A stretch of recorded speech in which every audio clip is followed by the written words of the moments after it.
Alhamdulillahirabbil alamin. Alhamdulillahilladzi anzala sakinata fi qulubil mu'minin liyazdadu imanan ma'a imanihim. Asyhadu an la ilaha illallah wa asyhadu anna Muhammadan abduhu wa rasuluh.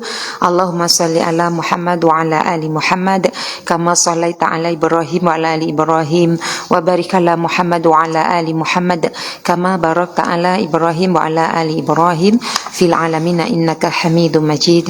Ibu-ibu yang semoga Allah merahmati kita semuanya. Alhamdulillah pada sore hari ini di Sayyidul Ayyam, ya, kita kalau ketemu karena Jumat itu di Sayyidul Ayyam, di tuannya hari Jumat, yang mana sore-sore begini ini adalah waktu yang sangat luar biasa untuk berzikir, untuk sholawat, untuk intinya untuk mengingat Allah seperti itu. Dan kita insya Allah setiap Jumat sore di sini ibu-ibu selalu ada kajian, dan ini sesuatu yang luar biasa.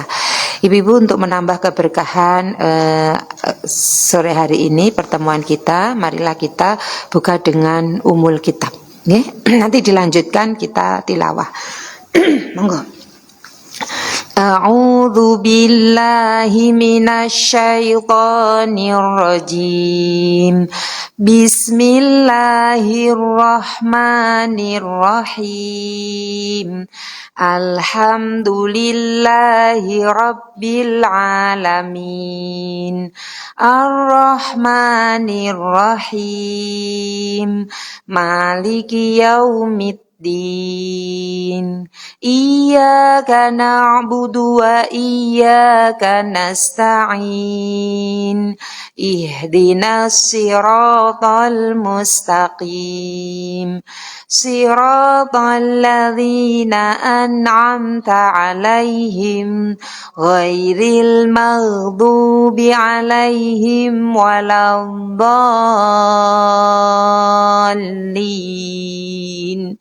Rabbi shrah li sadri wa yassir li amri wahlul 'uqdatam min lisani yafqahu qawli. Rabbi zidni ilma warzuqni fahma. Allahumma inna nas'aluka ilman nafi'a wa rizqan thayyiba wa amalan mutaqabbala. Amin. Ini sudah ketemu Ibu, surat Al-Baqarah ayat 30 sampai 37. Kalau HP mungkin nggak ngerti pojokannya 37. Oke, udah ya? Go.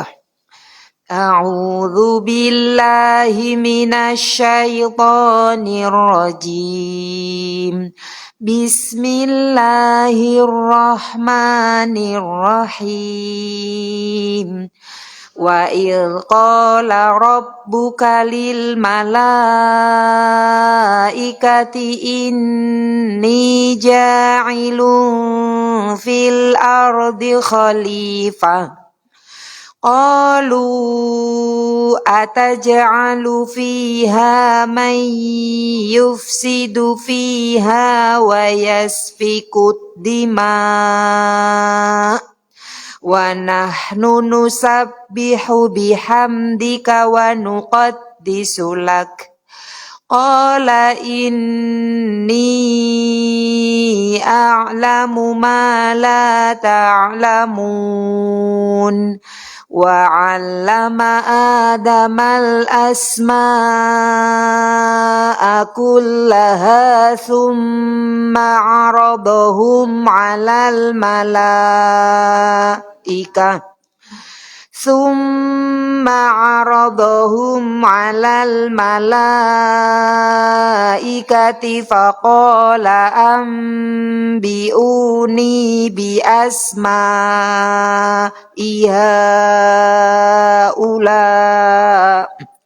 haula'i in kuntum sadiqin. Qalu subhanaka la ilma lana illa ma 'allamtana innaka antal alimul hakim. Qala ya Adamu ambihum bi asma'ihim falamma amba'ahum bi asma'ihim qala alam aqul lakum inni a'lamu ghaibas samawati wal ardi wa a'lamu ma tubduna wa ma kuntum taktumun wa idh qulna lil malaikati isjudu li adama fasajadu illa iblis aba wastakbar wa kana minal kafirin. Wa qulna ya Adamu uskun anta wa zawjukal jannata wa kula minha ragadan haitsu syi'tuma wala taqraba hadhihi syajarata fatakuna minaz zalimin. Fa'azallahuma syaitanu anha fa'akhrajahuma mimma kana fi wa qulna ihbitu ba'dukum li ba'din adu walakum fil ardi mustaqarru wa mata'un ilahin fatalaqqa Adamu min rabbihi kalimatin fataba alaihi innahu huwat Tawwabur Rahim. Sadaqallahul Azim. Monggo artinya satu-satu ayat 30. Dari mana? Monggo. Ya, bismillah.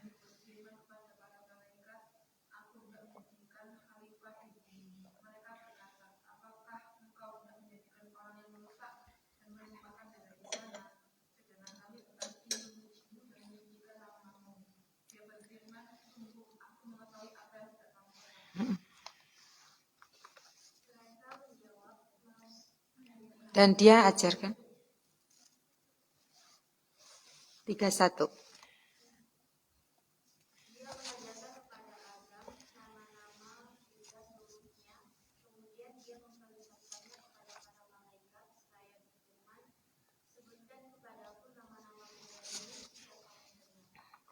Ya.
Tiga enam.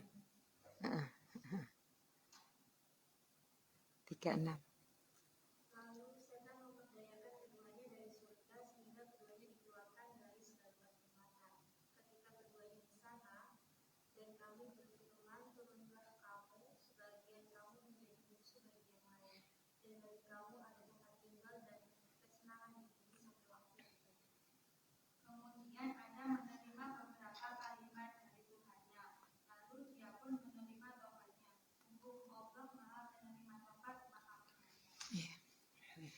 Alhamdulillah, Allahumma arhamna bil Quran. Semoga Allah merahmati kita dengan bacaan Quran yang telah kita baca ini ya. Amin ya rabbal alamin. Ibu-ibu tadi ada yang di itu, jadi ini tentang bahwa Allah ketika Allah ingin menciptakan manusia dalam tanda kutip kayak diprotes gitu ya, nggak diprotes. Apa namanya? Ya apa ya bahasanya gitulah, tapi ya ini enggak bahasa enggak itu ya. Malaikat, ya Allah kenapa engkau ciptakan manusia? Dia itu apa ya punya apa namanya jejak digitalnya kan udah belum ada. Itu memberi apa pertumpahan darah, suka membuat pertumpahan darah, saling bunuh. Enggak cukupkah kita yang kemudian menyucikan namamu seperti itu. Jadi Allah saja menguasai alam-alam semuanya itu, alam malaikat, alam jin, alam manusia, alam hewan dan alam semesta. Ketika ingin apa namanya menjadikan khalifah, sebetulnya enggak perlu bagi Allah itu minta pendapat karena Allah itu yang memiliki kan seperti. Tapi ini pengajaran Bu. Jadi Allah itu mengasih tahu dulu ke malaikat akan ada makhluk baru nih akan diciptakan manusia nanti sebagai khalifah gitu ya. Jadi seperti itu. Malaikat itu apa namanya kayak protes lah seperti itu ya. Lalu kemudian kata Allah aku lebih tahu daripada. Jadi intinya kita ini nggak bisa bantah apapun yang kemudian Allah telah tetapkan. Ya, karena kita itu nggak tahu dan Allah yang maha tahu seperti itu. Dan akibat dari orang-orang yang tidak mau tunduk taat kepada Allah, maka dia akan dihukum.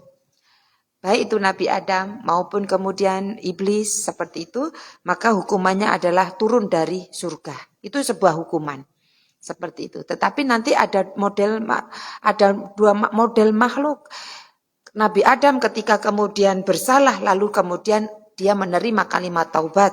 Kemudian dengan kalimat yang kemudian terkenal ya Rabbana dzalamna anfusana wa illam taghfir lana wa tarhamna lanakunanna minal khasirin, maka kemudian Allah menerima pertobatannya. Tapi iblis sampai akhir zaman bahkan nanti akan menjadi apa namanya penghuni neraka, mereka tidak bertobat, bahkan mereka minta penangguhan untuk kemudian mencari banyak teman untuk masuk ke dalam neraka.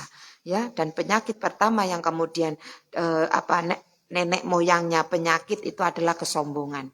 Saat sombong itu adalah menolak kebenaran, iblis menolak. Kata Allah, sujudlah kepada Adam, beri penghormatan.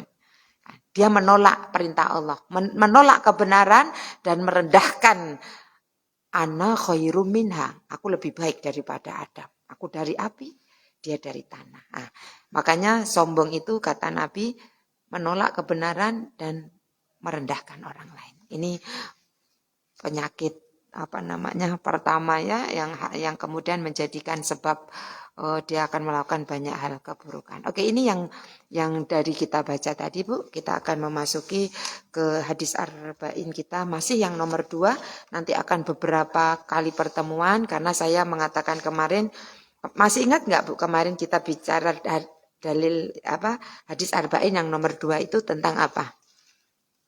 Islam, iman, ihsan, terus tanda-tanda hari kiamat, ya kan? Nah, kalau Islam, tentang Islam itu kan yang rukun Islam ya Bu ya. Syahadat sampai nanti haji gitu ya. Nanti itu di hadis arba'in nomor 3 itu akan terulang Bu. Makanya nanti pembahasan Islam itu nanti ketika kita lebih dalam lagi ketika kita hadis arba'in nomor 3. Nah, hadis nomor 3 itu apa Bu? Bentar. Rukun Islam. Nah, kan? Nah, nanti rukun Islam, tentang Islam itu perinciannya itu nanti kita bahas lebih dalam di hadis arba'in yang nomor 3. Nah, sekarang saya ingin tentang iman. Iman itu kan rukun iman. Nah, ini yang kemudian jarang dibahas ketika kemudian iman ya sudah kemarin seperti bahasan utama bahwa iman itu membenarkan gitu ya, membenarkan dalam hati, menyatakan dengan lisan, membenarkan dalam hati dan mengamalkan dalam anggota badan, kan seperti itu. Sudah saya sampaikan juga kan seperti itu. Nah, maka di sini kita akan membahas ya enggak begitu dalam, tetapi kita nanti tahu iman kepada Allah itu apa cakupannya, iman kepada malaikat, iman kepada kitab, iman kepada rasul, iman kepada hari kiamat dan qada dan qadar. Kita akan awali dari iman kepada Allah. Ya. Jadi iman kepada Allah itu apa? Iman kepada Allah itu adalah iman kepada Allah itu adalah asas, pondasi, dasar dari seluruh rukun iman yang lainnya. Jadi ini pokoknya. Ya, karena yang lainnya itu nanti semuanya itu dari Allah seperti itu. Tetapi iman kepada Allah ini adalah asas, pondasi, dasar ya dari seluruh rukun iman yang lainnya. Nah, rukun iman yang kelima itu ya, yang dari malaikat sampai qada dan qadar. Lalu kemudian rukun ketika seseorang itu tidak beriman kepada Allah, maka keimanan kepada rukun yang lainnya itu tidak akan dianggap. Kenapa? Karena yang lainnya itu malaikat yang ciptakan Allah. Gimana dia kemudian bisa kemudian iman kepada malaikat kalau enggak iman sama Allah yang menciptakan? Gitu. Jadi bagaimana kemudian dia akan beriman kepada kitab? Kalau kemudian dia nggak percaya Allah itu nggak ada, gitu. Maka kemudian iman kepada Allah ini adalah keimanan kepada rukun yang ketika dia tidak beriman kepada Allah, maka rukun yang lainnya itu tidak dianggap. Maka ini adalah pondasi pokok. Oke. Ada 3 pembahasan dalam iman kepada Allah ini. Yang pertama makna iman. Nanti kita akan tahu iman kepada Allah itu maknanya apa. Kemudian yang kedua cakupannya apa. Cakupan iman kepada Allah itu cakupannya apa aja sih? Kita belajar apa sih gitu. Kemudian yang ketiga buah atau hasil. Nah ini yang penting. Artinya hasil dari ketika iman kepada Allah harusnya kita itu punya apa? Punya bersikap bagaimana? Nah seperti itu. Ya, ini yang kemudian memang jarang dibahas, Bu. Nah, sekarang satu, makna iman kepada Allah. Apa iman kepada Allah? Iman kepada Allah itu adalah meyakini dan mengakui dengan sebenar-benarnya tentang keberadaan Allah. Nah, ini masuk saya. Jadi keberadaan Allah, nama Allah, sifat Allah, nama dan sifat Allah, gitu ya, boleh. Rububiyah Allah dan uluhiyah Allah. Nah ini cakupannya. Jadi iman kepada Allah itu meyakini ya dan mengakui, mempercayai dengan sebenar-benarnya tentang keberadaan Allah. Kita harus yakin Allah itu ada meskipun kita tidak pernah melihat wujudnya. Yakin enggak, Bu? Ada orang yang enggak yakin? Ada orang yang enggak yakin, ateis itu enggak yakin. Seperti itu ya. Mereka enggak yakin bahwa kemudian ada semua itu harus ada wujudnya, harus kelihatan kan gitu ya. Jadi padahal tidak semua hal itu harus kelihatan. Angin itu apa kelihatan? Pedas itu apa kelihatan? Kan enggak harus ada wujudnya. Nah, angin itu apa wujudnya? Merah warnanya. Kok bisa merah? Nah, kalau orang dikeroi masuk angin merah, itu kulitnya sing abang kan gitu ya, bukan anginnya yang merah.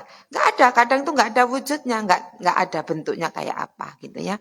Nah ini ya, jadi harus keberadaan Allah harus kita yakini, kemudian nama sifat Allah juga kita harus yakini, kemudian rububiyah ini nanti Allah yang menciptakan, Allah yang memiliki, Allah yang menguasai, Allah yang mengatur. Itu rububiyah.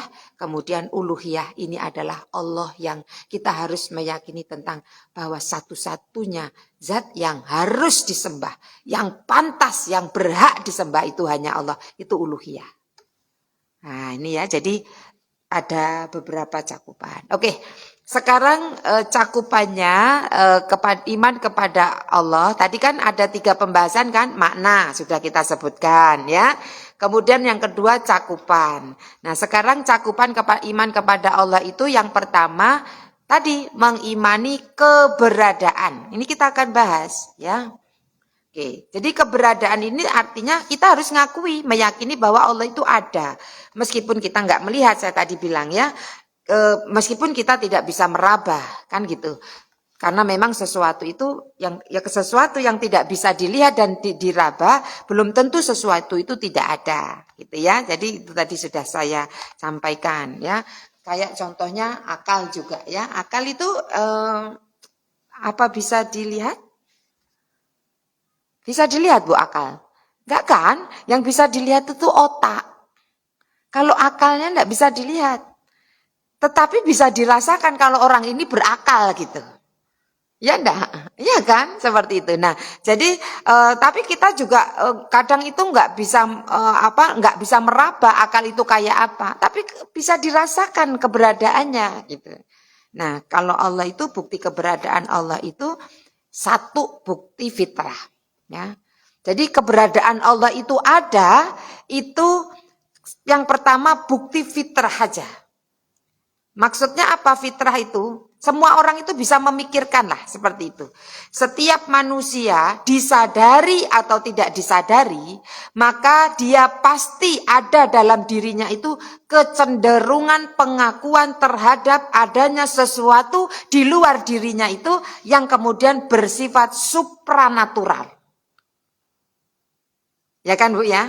Ya kan? Pokoknya nggak usah bicara agama dulu, nggak usah bicara agama. Namanya bukti secara fitrah itu secara manusia. Jadi setiap manusia itu disadari tidak disadari, dia itu akan mengakui adanya sesuatu kekuatan yang luar biasa di luar dirinya.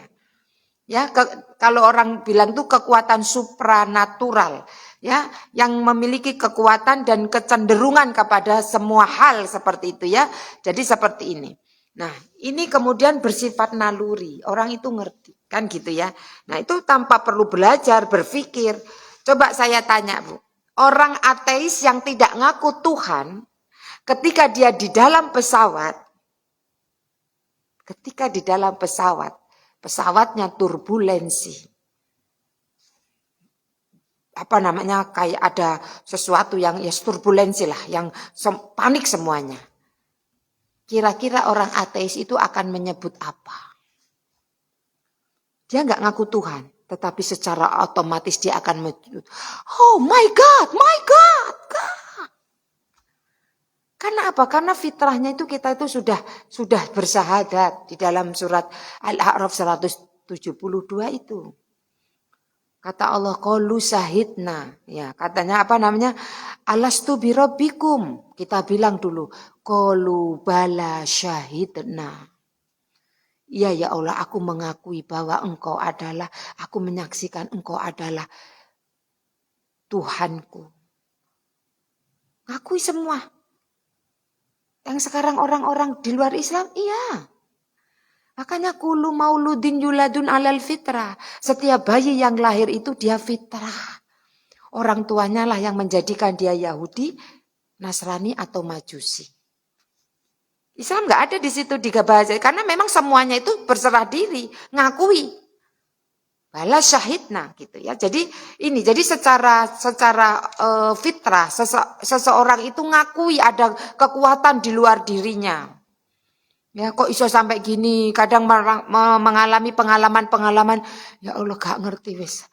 Secara akal gak masuk akal wis. So selamat. Pernah gak dengar-dengar gitu? Ya kan? Orang tsunami ya, ada yang kemudian di dalam tumpukan ada longsoran yang diambil di mana? Di mana dulu itu Bu? Di luar itu Bu, yang anak kecil masuk berapa 2 minggu atau 11 hari itu masih hidup. Secara logika enggak. Tapi ya itu. Setiap orang manusia itu ngakui adanya keberadaan kekuatan supranatural. Nah, kalau kita orang Islam itu bukan kekuatan apa, ya itulah keberadaan Allah itu ada. Gitu ya. Jadi ada atau bahasa orang sekarang itu God spot gitu ya. Titik Tuhan itu ada. Makanya orang-orang apa yang ngaku ateis gak ngaku Tuhan itu kalau dalam kondisi genting secara otomatis yang disebut itu Tuhan. Gitu ya. Dan di dalam surat Al-Hujurat, di dalam surat Al-Ankabut itu ayat 61 itu orang musyrik dulu yang menyembah berhala saat Nabi Muhammad itu diutus, kalau mereka ditanya, jika engkau tanya kepada mereka Muhammad, siapa yang menciptakan langit dan bumi? Mereka katakan Allah. Jadi memang secara fitrah itu orang itu secara bukti fitrah itu keberadaan Allah itu ada. Kemudian secara bukti indrawi, ya secara indrawi itu berarti akal. Kalau tadi fitrah itu ya nggak bisa dijelaskan, artinya ya merasa saja gitu. Rasa ada kekuatan, ada kekuatan X gitu ya, dan itulah kemudian kekuatan Tuhan gitu ya, Allah seperti. Nah, kalau secara bukti indrawi atau akal luar biasa, adanya alam semesta ini menunjukkan ada yang menciptakannya. Ya kan, Bu? Nah, Ibu yakin enggak ini moro-moro di sini sendiri? Enggak kan, mesti kan ada yang membuat, ada yang bawa ke sini, pastilah. Orang Arab Baduy itu, Bu, simple saja dia mikir. Kalau ada kotoran onta di sini berarti tadi ada onta lewat. Gitu aja. Ada bekasnya. Nah ini alam semesta ini, Masya Allah. Ini ada kisah Imam Hambali atau Imam Hanafi ya Bu ya. Imam Hambali kalau tidak salah. Beliau itu kan cerdas. Diajak debat oleh orang ateis. Tentang keberadaan Tuhan. Lalu imam ini datang memang sengaja terlambat. Di sebuah forum mau diajak debat tentang untuk menunjukkan keberadaan Allah itu, Tuhan itu, orang ateis nggak percaya. Imam Hanafi ya, pokoknya insya Allah saya lupa Bu, antara dua itu. Beliau datang memang sengaja terlambat, memang cerdas imam ini. Lalu dia bilang, gimana sih kok ditunggu? Ini bukan forum bukan forum yang biasa aja ini. Ini untuk membuktikan ada keberadaan Allah Tuhan atau tidak kan gitu. Saya tadi mau ke sini, tapi nggak ada perahu yang lewat. Tapi tiba-tiba pohon besar itu tumbang lalu motong-motong sendiri kecil-kecil terus kemudian membuat sebuah bentuk ngikat-ngikat sendiri terbentuklah sebuah kapal. Lalu saya naik. Ya sampailah saya di sini. Terlambat. Sudah terlambat. Bohong lagi. Loh bohong gimana kan gitu. Gak mungkin lah kapal itu ada kamu gak ada yang buat dia motong-motong sendiri buat sendiri. Disitulah, loh kamu kalau sesuatu yang kecil saja, kamu nggak percaya kalau kapal itu kemudian ada yang nggak ada yang buat, nggak percayalah pasti ada yang buat, kan gitu. Untuk hal kecil kapal saja, kamu nggak percaya kalau itu terbuat sendiri. Bagaimana dengan alam semesta ini, dengan keteraturannya? Dia kemudian terbit dari sebelah timur ke tenggelam sebelah barat dengan teratur, tidak ada yang bertabrakan bintang-bintang itu. Lalu kamu mengatakan tidak ada yang menciptakan? Iya juga ya. Akhirnya masuk Islam Bu. Bersahadat. Jadi secara indrawi saja itu bisa dilihat keberadaan Allah itu. Ciptaan alam semesta ini. Masya Allah. Terus gunung itu siapa yang kemudian ngeluarkan dari dalam itu siapa? Gitu ya. Ya. Terus matahari itu siapa gitu yang buat gitu. Nah maka adanya alam semesta dan semua ciptaan Allah ini adalah bukti sebetulnya langit yang kokoh tanpa tiang, bumi yang dihamparkan bulat tapi rasanya bumi itu bulat tapi rasa kayak sesuatu tempat yang terhampar. Ya enggak? Nah terus gini nih kita kadang, iya ya, kita kok dilihat dari luar angkasa itu gini loh, bumi itu gini loh. Tapi kok kita ya padahal putar rotasi, berevolusi. Kenapa kita ya nggak ngene-ngene, gitu-gitu. Kan harusnya kan ya, ini kan goyang, kan gitu. Tapi kan kenapa kok nggak ada? Ya nanti ada, itu ada gaya gravitasi yang Masya Allah itu ini seperti hamparan dan di Quran itu katakan gitu. Gunung yang dipancangkan, bumi yang dihamparkan, langit itu sebagai atap gitu ya, laut yang begitu luas dan sebagainya. Dan setiap ciptaan pasti ada yang menciptakan, setiap perbuatan pasti ada pelakunya. Jadi ini secara indrawi gitu saja. Artinya setiap ciptaan itu pasti ada yang menciptakan, setiap perbuatan pasti ada pelakunya. Ini sampai di sini mesti ada yang nuangkan. Gak mungkin ini dewi unu gelas rene dewi kan gitu. Jadi setiap perbuatan pasti ada pelakunya seperti itu. Nah, surat Ibrahim ayat 10 itu, adakah keraguan kepada Allah pencipta langit dan bumi? Ini dalilnya. Artinya adakah keraguan kepada Allah pencipta langit dan bumi? Ini bukti secara indrawi ya, seperti itu. Nanti kemudian di dalam surat Yasin ya, 36 itu surat Yasin ya Bu ya. Ayat 37. Nanti dilihat, nanti di dalam surat Fusilat juga ayat 53. Ya, itu kemudian Allah menyampaikan tentang adanya bukti keberadaan Allah itu. Oke ya. Itu ya. Oke, ini secara indrawi.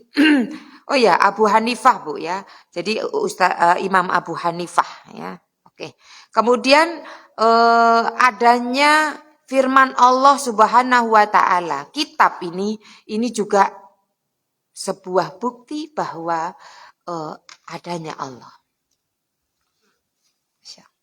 Tapi kan bisa dibuat-buat Bu Siti, itu bisa dibuat-buat kan gitu ya. Kalau ini buatan manusia pasti nanti itu ada kerancuan, tumpang tindih. Ada kebengkokan. Loh di sini ngomong ini, di sini ngomong ini, katanya ini, tapi ternyata ini secara itu bisa dibuktikan semuanya secara. Bahkan banyak orang masuk Islam itu karena kebenaran ini. Ketika belum adanya ilmu kedokteran, ketika belum adanya ilmu antariksa, ya. Tetapi Allah sudah kemudian tahu. Masya Allah, ada orang antariksawan itu masuk Islam karena kemudian mendengar bahwa salah satu mukjizat Nabi Muhammad itu adalah, Nabi Muhammad kan pernah membelah bulan ya Bu ya. Pernah kan bulan dibelah. Nah, itu sekarang peneliti bulan itu. Bulan itu seperti tadinya belah, terus kemudian kayak direkatkan. Jadi ada retakan-retakan, kalau disusuri itu kayak belah. Nah, ya padahal itu dulu terjadi. Coba, siapa yang bisa belah bulan? Nah, kalau dulu Sumbang cuma bisa, kalau bulan bisa ngomong gitu. Itu pun kalau bisa, kalau bulan, kalau seandainya jikaulah gitu. Ini Nabi itu dibelah. Untuk sebagai salah satu mukjizatnya itu hanya belah bulan, dibelah, terbelah. Lalu kemudian masang lagi dan itu dibuktikan. Jadi itu bukan kayak halusinasi seperti itu, ilusi. Enggak. Dibuktikan oleh orang-orang sekarang itu bahwa bulan itu dulu sempat terbelah karena ada rekahan yang kalau kayak ini belah terletak loh Bu. Nah, di sambung itu kan ada bekasnya, itu pasti ada. Bulan itu gitu. Ya, jadi maka firman Allah yang menunjukkan tentang belum ada ilmu kedokteran tentang spesialis kulit, tetapi Allah kemudian ada seorang dokter Thailand atau Korea ya, yang kemudian ketika dia mendengar di dalam Al-Quran itu ada bahwa nanti di akhirat akan diazab, hancur kulitnya, maka kemudian dibentuk lagi kulit yang baru.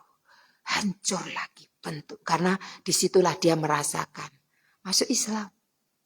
Karena ternyata di dalam kulit itu, disitulah ada saraf-saraf yang bisa merasakan rasa sakit. Ibu pernah ngelihat orang terbakar enggak?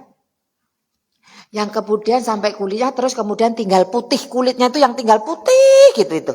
Itu Bu, Ibu tusuk-tusuk, tusuk-tusuk jarum jojok gitu ya, gak ngerasain sakit ya.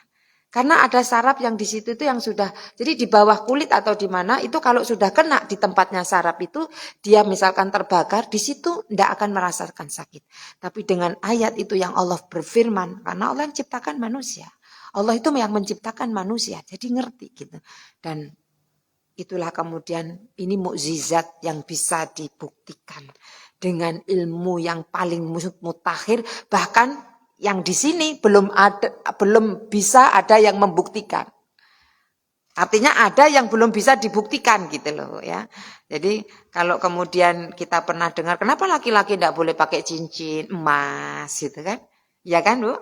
Kalau perempuan kok boleh? Ternyata ketika kemudian diteliti secara keilmuan sekarang, lama-lama emas itu ternyata itu kayak bisa masuk karena dia kayak bahasanya itu ya, bisa terserap di dalam tuh. Kalau ya laki-laki maka itu akan menjadikan penyakit. Perempuan kok enggak apa-apa karena perempuan itu punya sistem yang itu nanti mengeluarkan ya haid seperti itu. Jadi ada proses sistem dari tubuh perempuan itu yang kemudian bisa mengeluarkan sesuatu yang berbahaya.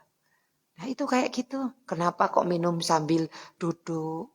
Ternyata ketika sambil berdiri, klepnya ginjal itu ketika berdiri itu buka. Jadi kalau minum itu los kan gitu ya, los kan gitu. Jadi nggak ada fungsi yang kemudian dia kemudian guyur, kemudian disaring seperti itu. Nabi nggak tahu Bu. Tapi dikasih tahu sama Allah yang menciptakan manusia itu. Nah inilah kemudian firman Allah subhanahu wa ta'ala di dalam Al-Quran. Itulah yang dibaca umat Islam yang kita baca. Ini membuktikan adanya Allah. Allah berfirman ini bukan buatannya Nabi Muhammad. Bukan tulisannya Nabi Muhammad. Bahkan untuk kemudian nyegah itu Nabi Muhammad dibuat ummi. Tidak bisa baca dan tulis. Gak bisa mau tulis saja masih bisa diserang.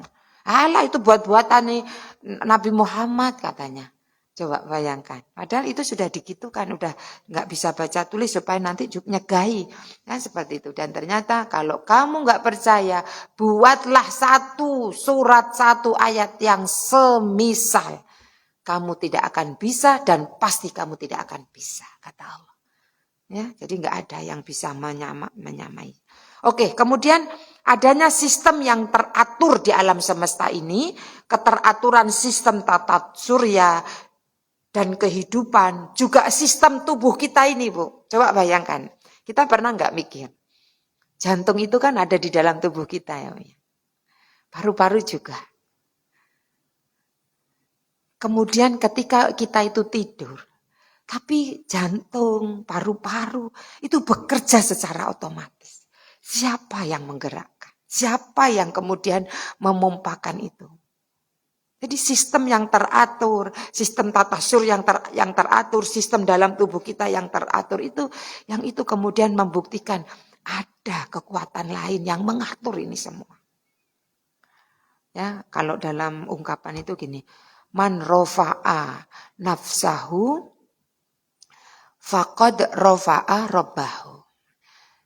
Barang siapa yang mengenal dirinya, maka dia akan mengenal siapa Robnya.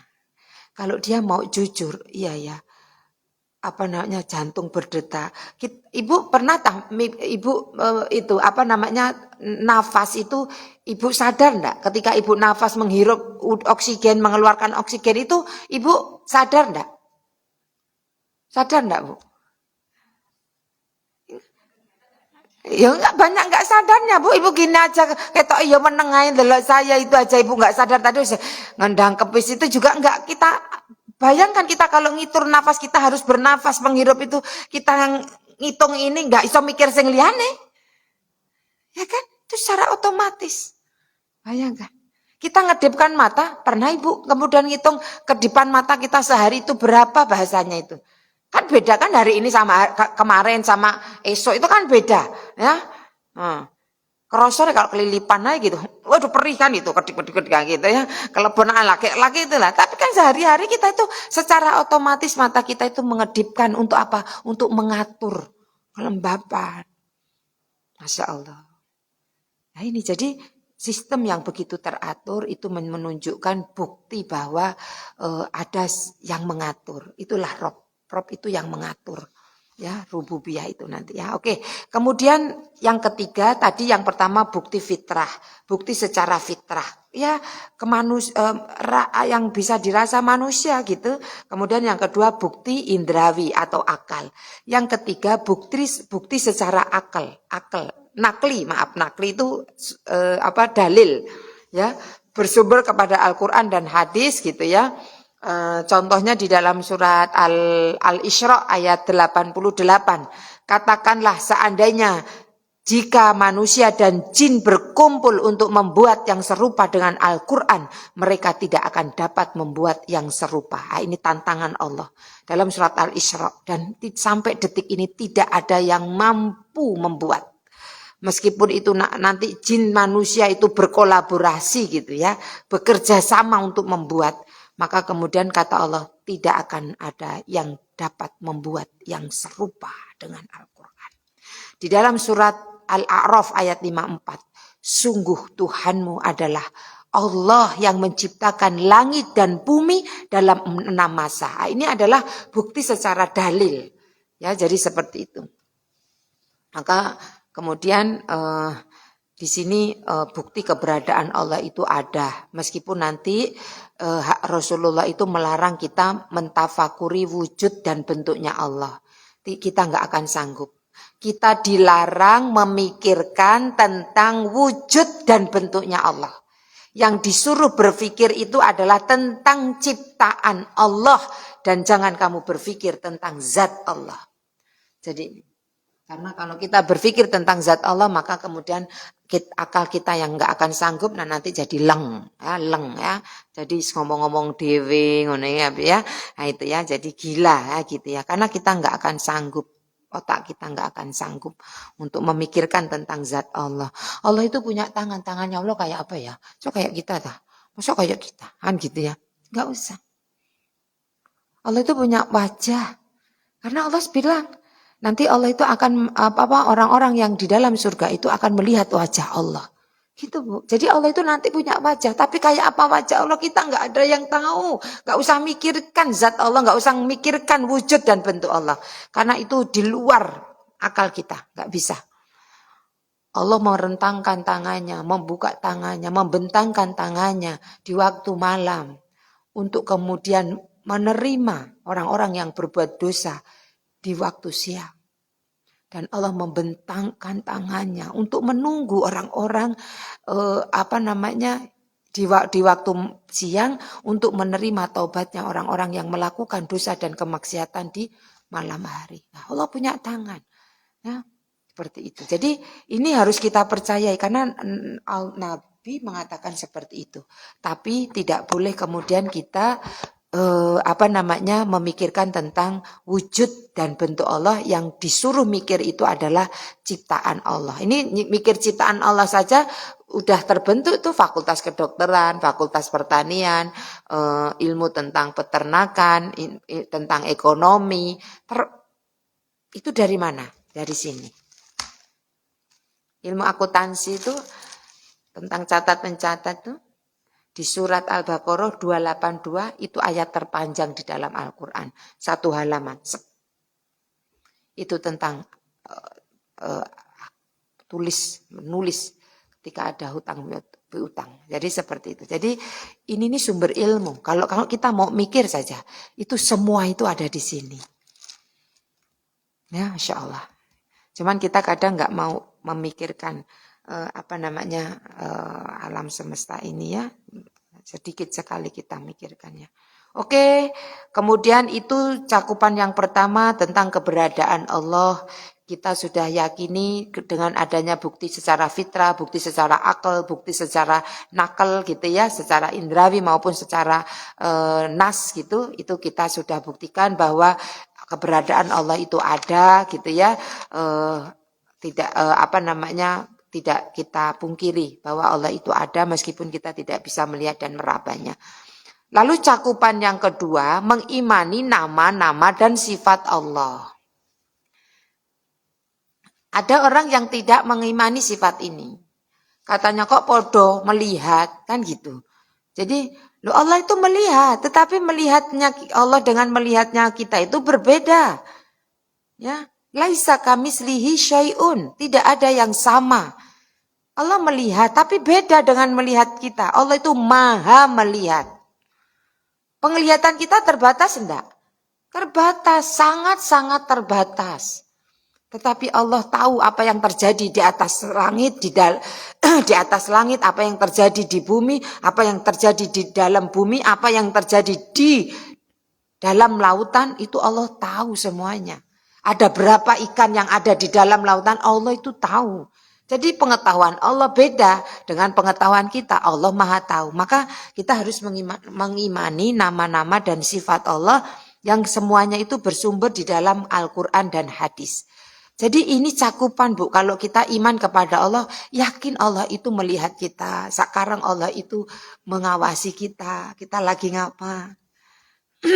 Ya, Masya Allah. Jadi Allah pun tidak akan pernah luput apa yang kita lakukan hari ini. Itu akan kemudian dicatat dan akan dapat balasannya. Yakinlah Allah itu Al-Hasib. Allah akan maha memperhitungkan. Ya, jadi seperti itu. Maka karena kenapa kemudian nama dan sifat Allah itu harus ada dalil, baik di dalam Al-Quran maupun di dalam hadis, karena yang tahu tentang Allah itu hanya Allah. Maka Allah lah yang menyampaikan informasi tentang dirinya. Dan menginformasikan kepada salah satu manusia yang ditunjuk, siapa? Nabi kita. Jadi kadang tidak ada di Quran tapi ada di hadis. Seperti itu ya. Maka kemudian di sini ada ndak Asmaul Husna, Bu? Enggak ada ya. Oh ya, sebetulnya ini tauhid sih, masuk ke dalam tauhid ya. Jadi ini luar biasa, Bu. Saya di beberapa tempat tuh ngisi tentang Asmaul Husna. Itu Masya Allah membuat kita jadi berubah secara mindset, secara hati itu berubah. Artinya ketika ada musibah, masalah apapun kita bisa, ya Allah, ini yang terbaik. Masya Allah wa qadarullah. Engkau tidak pernah memberikan yang buruk. Yang kau berikan hanya nikmat dan hikmah. Nikmat itu secara kasat mata kita rasakan bentuknya enak. Hikmah itu dibalut ketidakenakan, tapi di dalamnya disimpan hikmah. Dan hikmah itu kebaikan yang lebih besar daripada casing yang meliputi hikmah itu. Casingannya bisa susah, casingannya bisa sakit, casingannya bisa ditipu, casingannya bisa dikhianati, casingannya bisa kehilangan. Tetapi di dalam balutan yang tidak nyaman itu, di dalamnya ada hikmah. Orang yang mengenal Robnya itu akan melihat segala sesuatu itu dengan, ya Allah, ini yang terbaik. Pilihan aku pengen gini, tapi pilihanmu ini. Dan aku yakin pilihanmu yang terbaik daripada pilihanku. Itu bisa gini ya, aku ridho ya Allah. Terima kasih ya Allah. Padahal wujudnya itu sakit. Terima kasih ya Allah. Alhamdulillah ya Allah. Padahal kehilangan. Alhamdulillah ya Allah. Padahal kecelakaan, patah kakinya. Kenapa? Karena dia mengenal Rabbnya. Itulah pentingnya nama dan sifat Allah itu. Luar biasa ya. Jadi kita akan hati-hati karena Allah itu lihat kita di dalam keramaian maupun dalam kesendirian. Jadi nama-nama dan sifat Allah itu sempurna, semuanya sempurna. Ya, nama-nama dan sifat Allah itu tidak bisa disamakan dengan apapun. Di dalam surat Asy-Syura tadi saya katakan ya ayat 11. Asy-Syura laisa kamitslihi syai'un. Innallaha sami'un basir, ya gitu ya. Surat Asy-Syura itu surat ke-42 ayat 11. Jadi Allah bilang tidak sama gitu ya. Lalu kemudian Allah maha melihat, Allah maha mendengar. Tidak sama melihatnya Allah, mendengarnya Allah itu dengan penglihatan dan pendengaran manusia. Tidak sama hidupnya Allah itu, Allah maha hidup. Kita juga hidup, tapi hidup kita itu diawali dari ketiadaan. Kalau Allah hidup itu hidup sejak zaman ajali, artinya awal itu Allah hidup. Hidup kita diakhiri dengan kebinasaan, mati. Allah kekal, tidak pernah mati. Jadi beda jauh. Cuma namanya saja. Soalnya kalau namanya dicari nama lain, misalkan gini, manusia itu mendengar. Bahasa Allah, mendengarnya Allah itu dikasih lain. Kita itu bingung memikirkannya. Iku apa gak mudeng? Karena kita yang ngerti itu ya mendengar. Maka kemudian dikasih ini mendengar. Tapi beda pendengarannya. Ya, jadi seperti itu. Nah itu jadi tidak ada yang tidak bisa disamakan. Ya, nama dan sifat Allah. Kemudian nama dan sifat Allah itu banyak. Tidak terbatas. Cuman yang kita kenal 99. Ada dalilnya Bu Siti, betul ada dalilnya. Ada apa namanya hadisnya bahwa Allah itu memiliki nama-nama yang indah 100 kurang 1. 99 100 kurang 1. Barang siapa yang ahsoha dakhalal jannah. Gitu memang. Disebutkan angkanya itu. Tetapi itu maksudnya 99 itu pembatasan. Artinya kalau kita ahsoha itu kita tahu, kita faham maknanya, kita pakai nama Allah itu untuk berdoa dan kita amalkan ya, kita amalkan, maka itu pembatasan 99 ini kalau kamu ahsoha maka bisa menjadikan kamu dakhalal jannah, masuk surga. Karena setiap nama dan sifat Allah itu ada pengamalannya Bu untuk kita. Kalau Ibu belajar nanti Asmaul Husna ya, yang 99, ya harapannya nanti kalau kita selesai, nggak tahu sih ini selesai yuk apa Bu ini Bu, wong ini aja yang kedua aja ini kan rentetan itu kan gitu. Nanti kita belajar Asmaul Husna itu luar biasa. Jadi kalau kemudian misalkan ya Allah melihat, maha melihat gitu ya, maha melihat apa yang kita lakukan nggak luput. Apa nanti amalan kita, dampaknya? Hati-hati dalam berbuat. Karena apa? Karena setiap apapun yang kita lakukan, Allah lihat. Itu salah satunya gitu, keimanannya. Ya, jadi seperti itu. Nah itu ya. Jadi ini mengimani Allah itu mengimani nama dan sifatnya gitu ya. Oke, tidak terbatas karena ini pun ada hadisnya. Nabi mengatakan di dalam hadis riwayat Ahmad, aku memohon kepada engkau dengan sebuah nama-nama yang menjadi namamu, baik yang telah engkau jadikan sebagai nama dirimu, atau yang engkau ajarkan kepada seseorang dari makhlukmu, atau engkau turunkan dalam kitabmu, atau yang engkau sembunyikan menjadi ilmu ghaib di sisimu. Nah, ini menunjukkan nama-nama Allah itu banyak, tidak terbatas. Cuman ada kemudian yang disampaikan di dalam kitab, di dalam disampaikan kepada manusia, diajarkan yaitu di dalam hadis gitu, yaitu dikumpulkan ulama-ulama ngumpulkan ada 99 gitu. Enggak sih banyak sih, enggak ada 9, enggak cuma 99. Karena yang kemudian Ibu taunya kan yang ya Allah ya Rahman, ya Allah ya Rahman, ya Rahim, ya Malik, ya Kudus, ya Salam, ya Mukmin, ya Muhaimin dan seterusnya itu belum ada di situ ya Syafi. Ada tak di situ ayat Syafi? Ada kan? Nah, padahal ada nama Allah itu Asy-Syafi. Allah yang Maha menyembuhkan. Allahumma rabbana si'adzibil Allahumma rabbana si'adzibil asfi anta syafi la shifa'a ila shifa'uka shifa'ala yughadiru sakoma ya Syafi. Ya Muhsin ada enggak di situ yang disebutkan itu? Kayaknya enggak ada. Nah, Muhsin itu ada. Ada enggak Muhsin? Muhsin. Hah, ada? Nah, kan Muhsin itu ada. Allah yang Maha Baik. Kan gitu. Jadi ada yang kemudian ini juga perbedaan pendapat dikumpulkan karena berdasarkan 99 ya dikumpulkan aja pokoknya cukup 99 gitu. Tapi ada juga yang kemudian ada tapi nggak masuk di situ gitu. Ya seperti itu. Nah ini ya maka kemudian kita harus mengimani nama-nama dan sifat Allah gitu ya. Nah ini cakupan kedua. Nah secara umum jadi nama-nama dan sifat Allah itu kan ya kita 99 kita aja ya, padahal banyak ya. Nah ini secara umum para ulama ini membagi 3 bagian untuk sifat Allah. 1 sifat wajib, 2 sifat mustahil, 3 sifat yang jais. Kan gitu ya. Jadi Ibu biasanya ingat kalau saya sebutkan.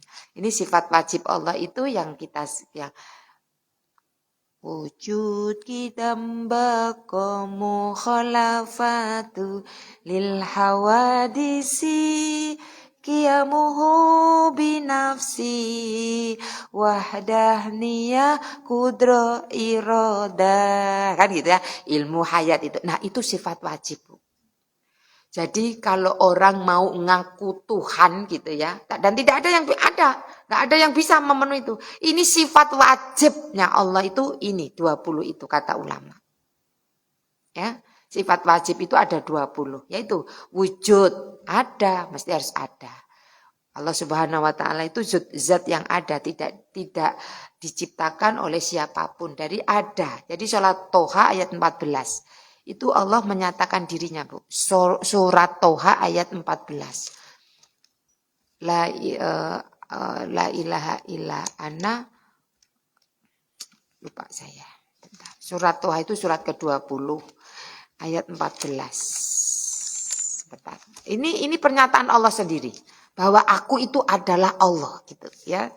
Di kitab-kitab lain enggak ada ya gitu ya. Ini di sini Allah menyatakan dirinya sebagai Allah. 14 innani anallah itu ya rupanya. Innani sesungguhnya aku adalah Allah. Innani anallah la ilaha illa ana fa'budu wa aqimis shalah lidzikri. Nah gitu ya. Jadi ini pernyataan Allah bahwa Allah itu ada. Sesungguhnya aku ini adalah Allah gitu ya. Nah, ini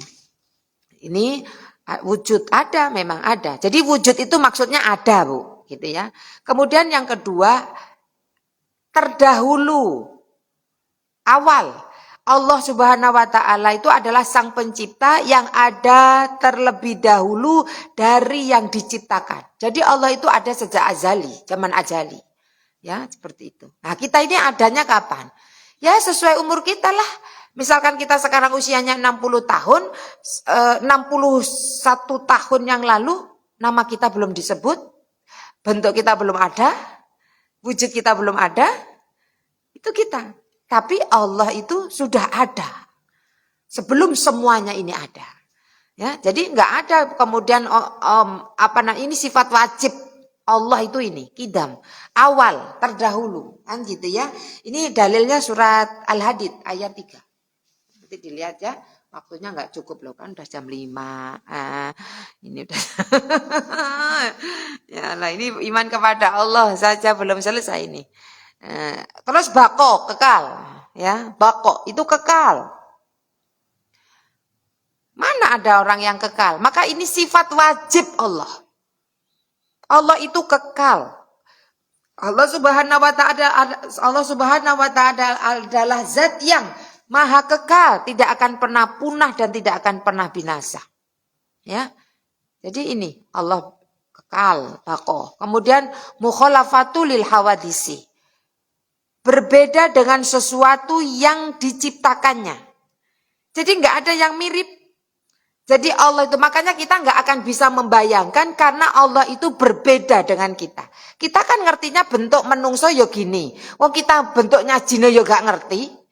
Ya enggak, Bu ya? Nah, bentuknya ciptaan Allah saja itu kita nggak banyak yang nggak tahu. Angin itu bentuknya kayak apa? Kemudian jin itu bentuknya kayak apa? Kita ya nggak ngerti.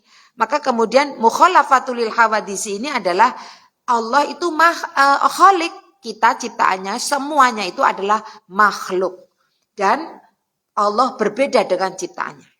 Ya, surat Al-Ikhlas itu terakhirnya itu apa? Walam yalid walam yakullahu kufuwan ahad. Ya, tidak ada yang satu pun yang serupa, yang setara, yang serupa dengannya. Yang tadi di dalam surat Asy-Syura ayat 11 juga laisa kamitslihi syai'un. Tidak ada sesuatu pun yang sama, mirip. Laisa kamis yang semisal. Nah, gitu ya. Makanya enggak bisa kita memikirkan tentang zat Allah karena kita enggak punya ilmu, Bu, coba sebentar ya, sejenak saja. Sejenak pejamkan mata Ibu. Pejamkan mata Ibu. Coba Ibu buat suatu benda yang kemudian tidak ada yang mirip. Terus kasih namanya dia. Ayo. Saya hitung sampai 10 ya. Nanti kemudian ibu menemukan bisa apa gitu. Ya nggak boleh mirip loh, nggak boleh mirip. Ya kalau sudah podo kayak tomat, nah nggak boleh pokoknya di luar yang kemudian kita tahu nggak ada yang mirip. Kira-kira bisa nggak Bu? Nah, nggak bisa, ya kan? Loh, kita mau membayangkan suatu benda yang nggak mirip dengan yang pernah kita lihat saja, kita nggak bisa. Apalagi mau memikirkan tentang zat bentuknya Allah, nggak akan bisa. Dan Allah itu mukhalafatul lil hawadisi, beda. Ya. Kemudian yang kelima, qiyamuhu binafsihi. Artinya ini yang sifat wajibnya ya. Qiyamuhu binafsihi. Berdiri sendiri. Artinya Allah Subhanahu wa taala itu adalah zat yang berdiri sendiri, tidak bergantung kepada siapa dan apapun dan tidak membutuhkan yang lain. Ya. Di dalam surat Al-Ankabut ayat 6 nanti itu dalilnya. Dan Allah itu enggak butuh sama sekali, Bu. Kita butuh enggak, Bu? Ya Allah, untuk senyum aja lo butuh orang, Bu. Kita senyum dewi ndarani wong rodok wong enggak kena. Kan gitu ya. Itu semakin orang itu biasanya orang besar, orang yang punya banyak, punya uang, punya jabatan, semakin tinggi, makin butuhnya sama orang itu banyak. Kalau kita pas-pasan mah enggak butuh orang yang bukain pintu mobil, ya kan Bu? Tapi kalau pejabat yang bukakan pintu, butuh bukakan pintu. Sing megang map aja butuh orang. Semakin butuh ya, semakin tinggi jabatannya, semakin banyak dia butuh sama orang lain. Allah enggak butuh siapapun. Loh itu Allah butuh malaikat, Bu. Pernah mikir gitu enggak, Ibu? Hah? Nah kenapa kok Allah kemudian nyuruh malaikat yang nyabut nyawa malaikat ini, yang ininya. Emang Allah nggak sanggup loh. Nanti terakhir itu semua mati termasuk malaikat. Jadi bukan Allah yang butuh malaikat, tapi malaikat itu yang butuh dipekerjakan oleh Allah. Loh kenapa kemudian Allah ciptakan malaikat itu? Kalau bayangkan saja Bu, malaikat diciptakan. Terus digorke ngono. Aku iki kon lopo kok meneng ngene iki enggak dikek pekerjaan, butuh kerjaan. Maka kemudian Allah ciptakan, Allah yang nyiptakan, Bu. Kalau menteri itu apa yang menciptakan presiden? Enggak, menteri itu pembantunya presiden. Presiden butuh menteri. Ya. Tetapi malaikat diciptakan oleh Allah bukan karena Allah itu butuh malaikat, enggak. Tapi malaikat itulah yang butuh Allah. Sama kayak kita. Apakah kita kemudian Allah butuh kita? Enggak kan? Tetapi kitalah yang butuh Allah. Maka Allahus Somad itu. Nanti ini Allahus Somad itu, ini kan sifat wajibnya pokoknya berbeda dengan makhluknya. Nanti Allahus Somad itu tempat bergantung semua makhluk dan Allah tidak membutuhkan makhluk. Ya, jadi ini. Kita butuh mau minum, butuh ada orang yang memproses minuman, ya udah diproses, sudah digalon juga kalau mau minum butuh kadang ngambilan gitu orang yang jual minuman itu kan gitu, butuh banyak kita ini sudah. Jadi Allah nggak butuh. Kemudian yang keenam wahdaniyah, tunggal esa. Jadi Allah Subhanahu wa taala itu satu-satunya, ya. Tuhan pencipta alam semesta. Ini surat Al-Ikhlas ya, surat Al-Ikhlas ayat 1, Qul huwallahu ahad. Surat Al-Ikhlas itu adalah surat yang surat tauhid, disebut juga surat tauhid. Kenapa? Karena di dalamnya itu hanya berbicara tentang Allah. Ya. Surat Al-Ikhlas itu. Ya, jadi itu. Jadi tentang Allah, dan surat Al-Ikhlas ini turun pun sebagai jawaban karena orang kafir Quraisy itu meminta, Tuhanmu siapa Muhammad? Nasabnya kayak apa? Tuhanmu itu siapa? Kayak apa? Nasabnya apa? Kan gitu ya. Kalau kini kan benar nih orang Yahudi bilang Uzair itu anak Tuhan kan gitu. Ini anak Tuhan, nah nasabe gitu. Wah, Tuhan, kamu tuh siapa? Allah itu siapa? Nasabe kayak apa gitu. Maka Allah turunkan surat Al-Ikhlas itu, katakan Muhammad, Qul huwallahu ahad, Allah itu satu-satunya, Allahu somad, Allah tempat bergantung semua makhluk, lam yalid wa lam yulad, tidak beranak, tidak melahirkan dan tidak dilahirkan, dan tidak ada sesuatu pun yang serupa dengannya. Ya, seperti itu. Jadi ini wahdaniyah itu esa tunggal, ya, satu-satunya, ya, satu-satunya. Kalau wahid itu yang satu, yang nomor satu gitu, satu. Tapi kalau esa itu ahad itu satu-satunya. Kalau satu-satunya itu ada yang lainnya enggak, Bu? Enggak, kan gitu ya. Wahid is nine. Dan yang satu ada dua, tiga. Kan gitu. Tapi kalau wahdaniyah, esa itu tunggal. Satu-satunya, enggak ada yang lain. Yang ketujuh kudroh. Sampai 15 ya, Bu ya? 15 ya? Kesorean ya? Sudah ini? Udah belum, Bu? Kalau udah ya stop. Nanti nanti dilanjutin, karena memang ini enggak harus satu kali selesai gitu. Jadi nanti ini ada 20 ya kan, saya oke ya bukan, wah lah stop aja. Daripada saya nanti menjelaskannya ke susu-susu. Jadi sampai nomor berapa? Kudroh, kuasa. Ya. Kudroh, jadi sifat wajib Allah itu ya, Allah Tuhan itu ya punya sifat kuasa, berkuasa. Ya. Kuasa, memiliki kekuasaan atas apapun yang tidak ada satupun yang bisa menandingi kekuasaannya. Ya.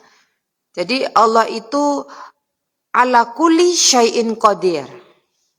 Ya. Atas segala sesuatu itu maha berkuasa. Jadi kita, anak kita, suami kita itu atas kekuasaan Allah. Jadi mau diapakan, bahkan diri kita pun nggak berkuasa atas diri kita secara penuh. Kalau kata Allah, ayo pulang, wayai mulai. Gitu, udah nggak bisa nahan kita. Ayo pulang, sudah selesai, kontraknya habis di dunia, kontraknya habis. Kita nggak bisa ngotot. Gitu. Karena Allah itu berkuasa atas diri kita, atas alam semesta ini, atas dunia ini, dihancurkan berkuasa, dihancurkan, tetap dibiarkan Allah berkuasa untuk menetapkan semua hal itu. Jadi sifat wajib Allah itu kudroh, punya kekuasaan, gitu ya. Tapi orang-orang sekarang itu kuasanya kan terbatas, ya paling dengan Indonesia, toh. Dia nggak punya kuasa di Malaysia, di Singapura, di Amerika, nggak punya kekuasaan. Kalaupun dia punya kekuasaan, maka terbatas juga dengan kematian, kan gitu. Jadi seperti itu. Nah ini ya Bu ya, jadi sifat wajib Allah, mudah-mudahan dengan mengenal ini kita harus mengimani ini. Ini tauhid ini. Ya, agak dalam memang, semoga menjadi pemahaman bagi kita dan semakin menambah keimanan kita. Oke, diingatkan saya sampai kudroh. Ini saja yang bisa disampaikan. Ada yang mau bertanya kah? Tanya? Ada? Bismillah.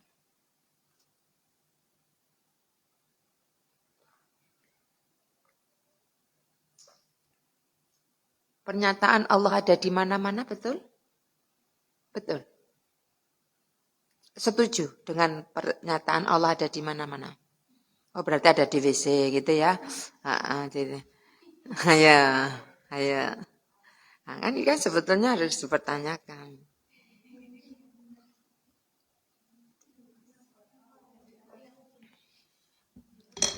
Jadi Allah ada di mana-mana itu pandangan orang sekuler. Yang betul itu pengetahuan Allah itu meliputi segala sesuatu. Jadi Allah itu tahu. Jadi bukan Allah itu ada di mana-mana. Kalau Allah ada di mana-mana banyak dong. Yang di sana di Amerika ada Allah ya. Di sini Indonesia ada. Dan Allah di mana-mana. Jadi maksudnya itu bukan Allah itu berada di ars. Itu dalil tuh dah. Jadi Allah di mana? Allah itu di ars. Kenapa kita berdoa ke atas? Kita kan nggak pernah berdoa itu, ya Allah, ya Allah, ya Allah, misal. Karena Allah berada di ars, atas. Gitu ya. Jadi bahasanya gini Bu, pemahamannya Allah itu. Bumi ini kan, Allah itu kan maha besar. Jadi saya kalau itu saya gini, nggak ada bola. Saya itu bayangkannya bola Bu. Jadi dunia ini wis kayak itu dipegang di tangannya, di dalam genggaman Allah. Allah itu berada di mana? Di mananya? Ini bayangkan bola ini gini, set, oke ya. Ini digenggam nih dalam genggaman. Ini dunia nih, dunia. Oke. Nah terus Allah itu di mana? Ini dunia ini di mana? Kan meliputi segala sesuatu kan. Jadi Allah itu mengetahui, pengetahuan Allah itu meliputi segala sesuatu. Karena dunia ini begitu kecil.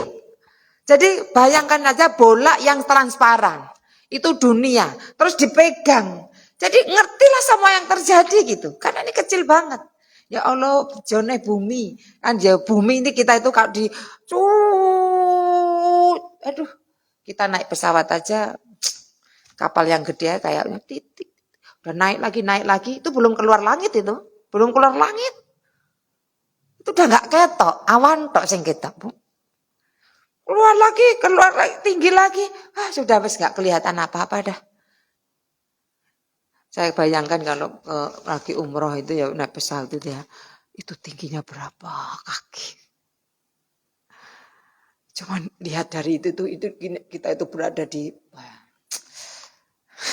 ya, tuh, kecil. Jadi Allah tahu. Jadi bukan Allah ada di mana-mana, tapi pengetahuan Allah itu meliputi segala sesuatu. Allah cuma satu, Allah di ars. Karena Allah genggam dunia ini sehingga kemudian Allah itu meliputi segala sesuatu dan Allah mengetahui. Jadi bukan Allah ada di ini sangat itu penting untuk anak-anak karena kalau Allah ada di mana-mana berarti Allah itu berarti banyak dong kan gitu ya.